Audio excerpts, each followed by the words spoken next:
नमस्कार मित्रांनो. मडाक माजुरड्या विशंभरचा श्रावणीने चांगलाच उतरवला माज आणि दाखवला अलकनंदाचा खरा चेहरा. तर नक्की काय घडलं चला तर बघूया. तर विशंभर अलकनंदाचा ऐकतो, कारण ती मोठ्याने आरडाओरडा करते आणि ते विशंभर, अरे ते श्रावणी आणि शुभू तुला मारायला आले होते. त्यांना गोळ्या बदलताना बघून ह्या स्वीटीने बघितलं म्हणून तू वाचलास. अपर्णांनी पृथ्वी शॉकून बघायला लागतात. अपर्णा म्हणते, असं काही नाही आहे. अलकनंदा मोठ्याने ओरडते, बास. आता विशंभरला एवढा राग येतो की तो श्रावणीच्या घरी पोचतो. बाहेर शुभू आणि श्रावणी बोलत उभा असतात. बाबा आलेले बघून श्रावणीला खूप आनंद होतो. शुभू आश्चर्याने म्हणतो, साहेब. पण विशंभर म्हणतो, तुझी हिंमत कशी झाली माझ्या घरात पाऊल ठेवायची. आता श्रावणीच्या चेहऱ्यावरचं हसूच मावळतं. विशंभरचा आवाज ऐकून सगळेच बाहेर येतात. श्रावणी म्हणते, मी ते इंजेक्शन. विशंभर म्हणतो, हा तेच, ज्वर उठला होताच ना माझ्या. निवडणुकीला उभा राहू नये म्हणून मला आजारी पडण्याचा डाव रचला ना.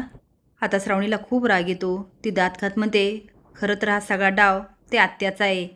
पण विशंभर मात्र कातून ओरडतो, नंदाकाचं नाव घेऊ नकोस. माझ्या घरात घुसून मलाच संपवण्याचा प्रयत्न केलास ना. आता बघा हे तुमचं घर, तुमचे संसार कसे उद्ध्वस्त करतो ते. खरं तर घडलेलं असं असतं. विशंभरला भडकवण्यासाठी अलकनंदा म्हणते, विशंभर, पार्टीचे लोक येणार होते ना, त्यांच्यासमोर तुझ्या तमाशा होण्यासाठी हे श्रावणीने शुभूने केलं. याचा अर्थ त्यांना वाटत होतं तू इलेक्शनला उभा राहू नये. बघितलंस, ती श्रावणी तिच्या आईसारखीच निघाली. आणि विशंभर, मी पहिल्यापासून सांगत होते ते शुभवर विश्वास ठेवू नकोस, पण तू माझं कधीच ऐकलं नाहीस. आज ही स्वीटी नसती तर काय झालं असतं.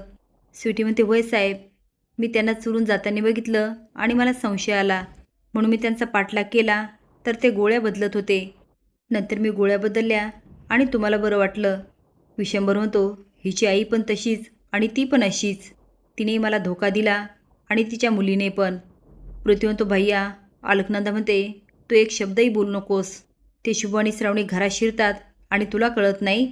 अरे तू कायम विशंभरच्या आसपास असतो ना, मग तुला त्याची काळजी नाही घेता येत का. पृथ्वी आणि अपर्णाला अलकनंदा काय बोलू देत नाही, पण स्वीटीचा माज मात्र सानिकानेच उतरवलेला असतो. सानिका, शुभू आणि श्रावणी हॉटेलमध्ये जेवायला जातात.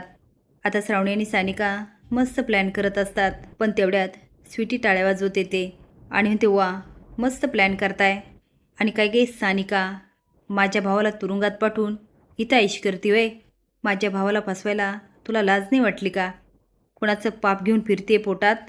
शुभ म्हणतो, स्वीटी, पण श्रावणी त्याला अडवते. आता स्वीटी सानिकाला चिडवायला लागते. जेव्हा तुझं बाळ जन्माला येईल ना, लोक त्याला म्हणतील कुठलं तरी पाप आहे, पापी असणार तुझं पोरगं पापी. ती आता त्याला बरंच काही बोलत असते. स्वतःच्या बाळाबद्दल बोलल्यानंतर सानिकाला एवढा राग येतो, ती स्वीटीच्या एक मुस्काटात मारते.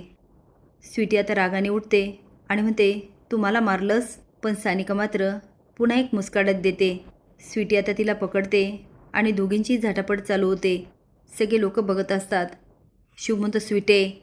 पण तेवढ्याच सानिका तिला धाडकन ढकलून देते. स्वीटी आता खाली पडते. सानिका पाण्याची बॉटल घेते आणि तिला मारायला धावते. आता मात्र स्वीटी एवढी काय घाबरते आणि गयावया करायला लागते आणि म्हणते, सानिका थांब थांब सानिका, चुकलं माझं, चुकलं.